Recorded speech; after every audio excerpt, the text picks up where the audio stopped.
This is macOS Ken. Lots of little updates from Apple, business essentials for more small businesses, and a hit piece on Apple TV+. It is Friday, the 1st of April, 2022.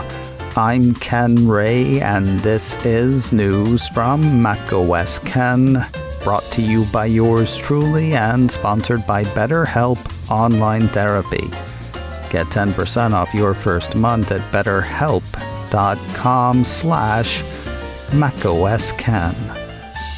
This show is also sponsored by Kanji, device management for your Apple environment. Is your business moving from a few people to a few more people to where did all these people come from?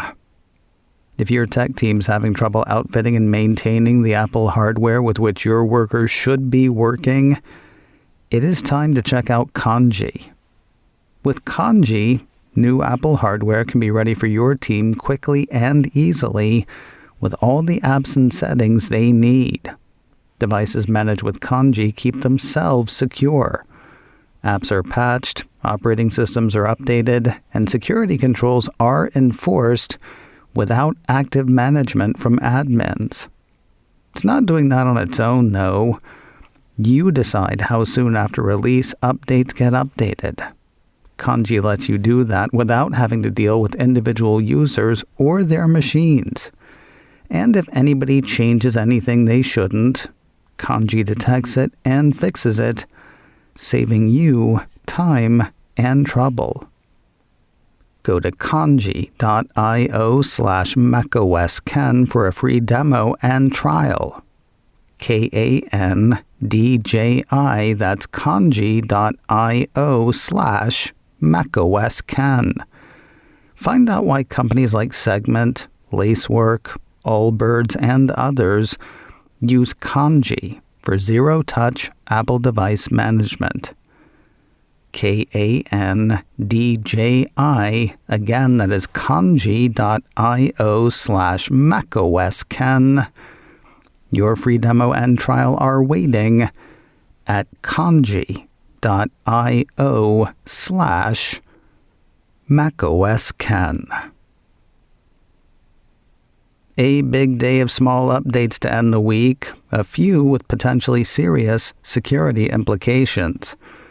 A piece from iDownload blog says Apple released iOS 15.4.1 and iPadOS 15.4.1 on Thursday. According to the piece, both include bug fixes and security updates. On the bug fixing side, the updates address an issue where the battery might drain too fast after updating to iOS or iPadOS 15.4. They fix an issue where Braille devices might quit while navigating text or displaying an alert. And they tackle a problem where made-for-iPhone or iPad hearing devices might disconnect from some third-party apps. As for the potentially serious security thing, Apple says both the iOS update and the iPadOS update fix an out-of-bounds vulnerability that could let an app run arbitrary code with kernel privileges. In its security notes, the Cupertino company says it is aware of a report that this issue may have been actively exploited. The updates are available now through settings on a target iPhone or iPad.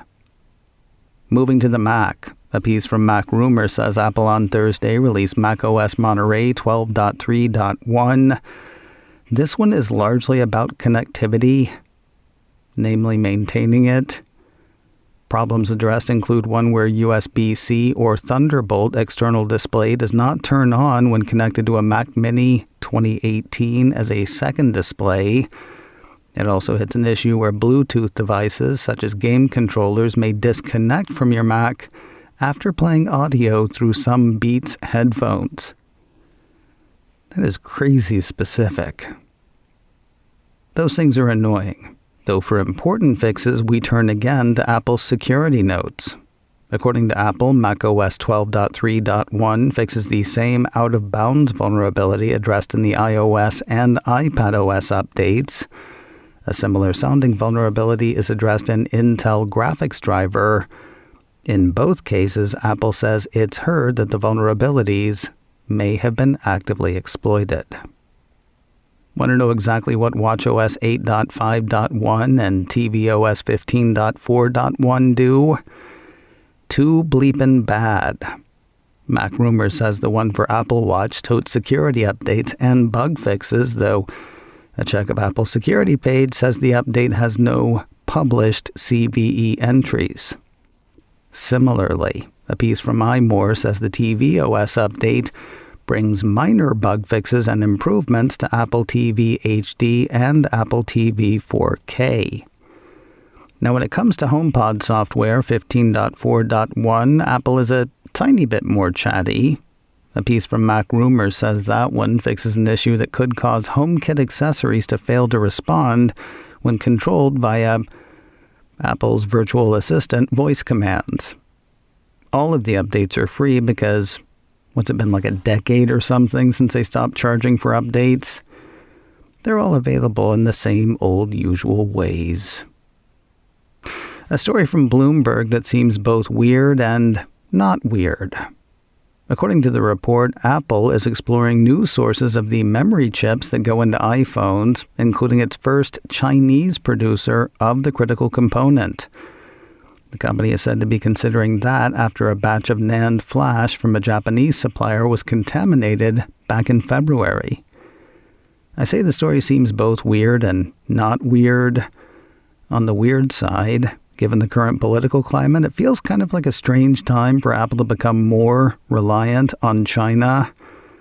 Then again, adding a brand new supplier would mean diversifying the supply chain, something Apple might want to do given how kinked the supply chain has been. Staying on the weird side, isn't it surprising to hear that in all these flash-filled years, Apple has never bought flash from China before? Making it feel not weird, stuff's made in China. Kind of feels like the weird might outweigh the not weird. Then again, Apple is regularly applauded for its supply chain acumen. If this is how they keep that running, that could be cool with Apple. Of course, none of this may come to pass. The piece has secret people saying that Apple is currently testing sample NAND flash memory chips made by Yangtze Memory Technologies. The Cupertino company is said to have been considering a deal with Yangtze for months, though no final decisions have been made, according to the report. Apple Business Essentials has gone wide in the U.S. After months in beta, the Cupertino company says the service is now open to all small businesses in the States. According to a press release from the company, the new service brings together device management, 24/7 Apple support, and iCloud storage into flexible subscription plans. Apple also unveiled new Apple Care Plus for Business Essentials options that can be added to any plan. Additionally, a 2-month free trial will be available to all consumers, including the ones who have been using Apple Business Essentials in beta. The piece says the service allows a small business to easily configure, deploy, and manage Apple products from anywhere. With the Collections feature, groups of apps can be delivered to employees or teams, and settings can be automatically pushed to devices, such as VPN configurations, Wi-Fi passwords, and more. Plans start at $2.99 per user per month after the 2-month free trial. Adding Apple Care Plus for Business Essentials adds $7 a month. More information is available at apple.com/business/essentials. More news in a moment, but first a word from BetterHelp Online Therapy, sponsor of today's show. Whether it's hitting the gym, making time for your haircut, or even trying therapy, you are your greatest asset. So invest the time and effort into yourself like you do for everything else. You can do that with BetterHelp. BetterHelp is online therapy that offers video, phone, and even live chat sessions with your therapist, so you don't have to see anyone on camera if you don't want to. I've told you before, my last therapist and I would talk on the phone sometimes, but we also communicated by text.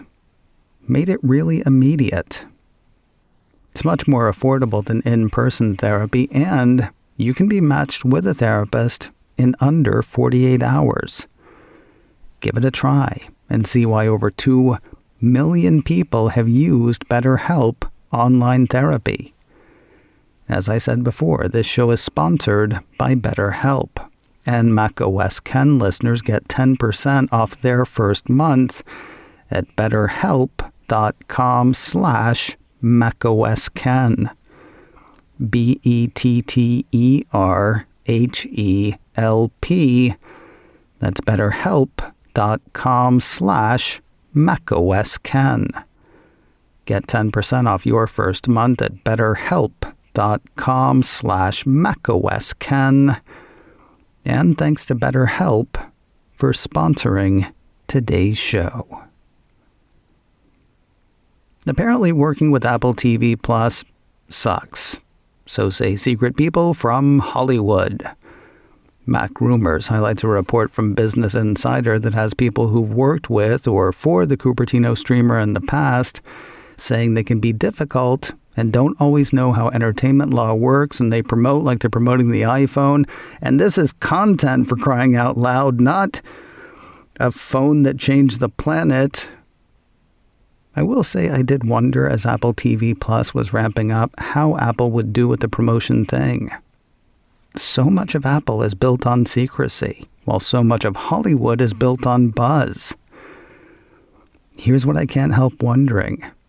Why is this story coming out less than a week after Apple TV Plus became the first streaming service with a Best Picture Oscar? Could it have something to do with Apple TV Plus becoming the first streaming service with a Best Picture Oscar less than a week ago?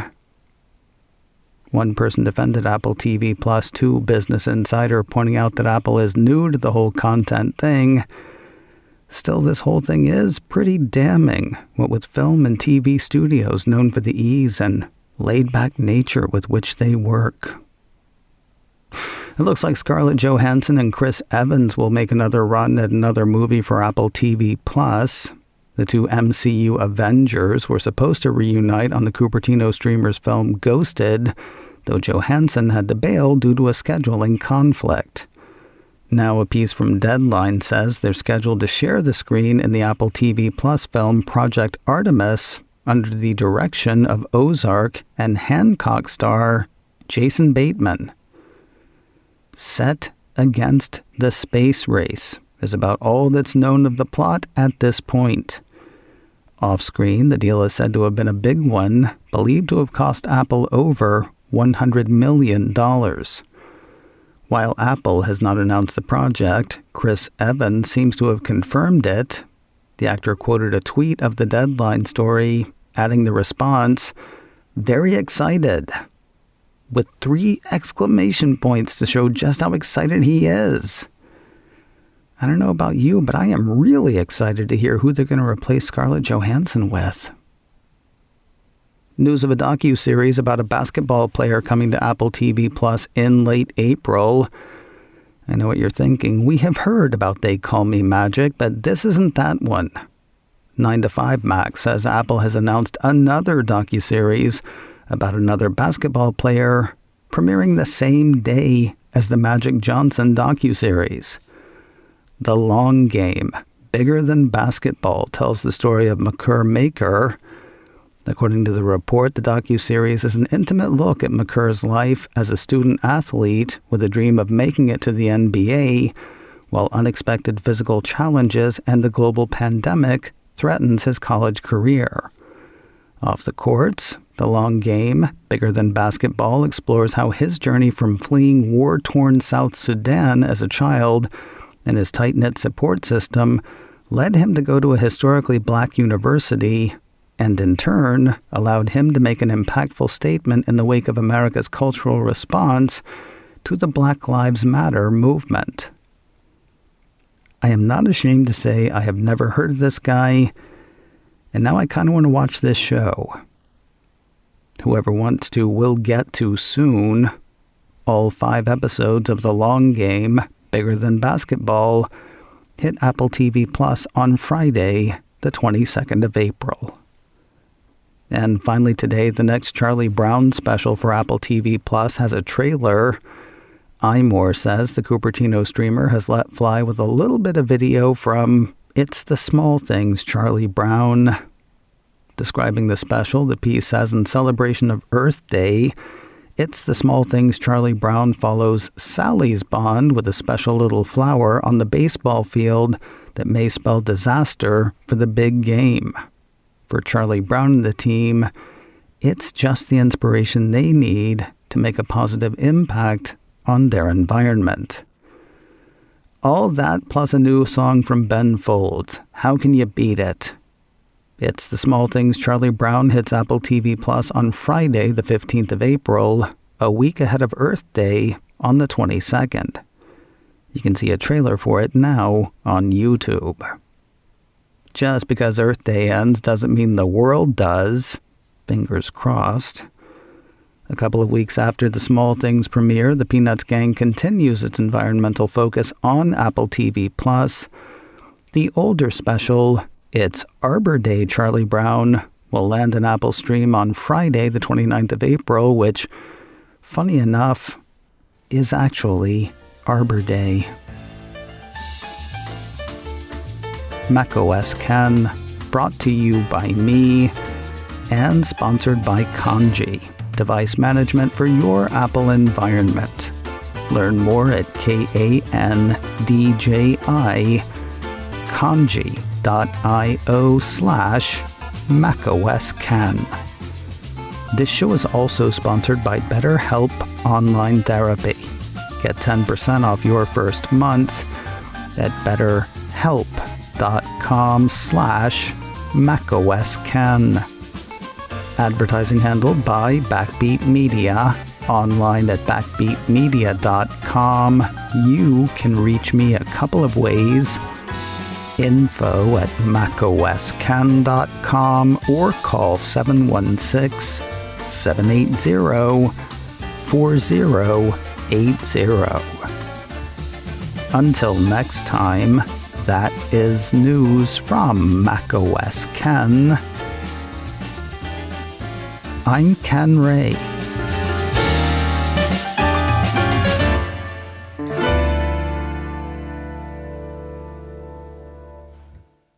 Cha.